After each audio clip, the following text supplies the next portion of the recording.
On the left-hand side, go to Apps, and then search for GIPHY. Click on the GIPHY app and open it. This allows you to search for any GIFs or stickers that you want to include in your design.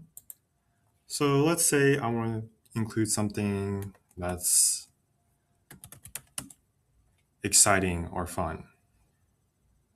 I can select any of these GIFs here, and I can add it to my design.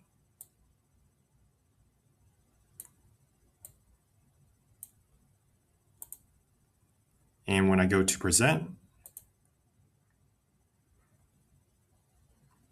the GIFs are here. So if you have any questions or comments, be sure to leave it down in the comment section below. If you enjoy my videos, consider subscribing to my channel. Thank you and have a great day.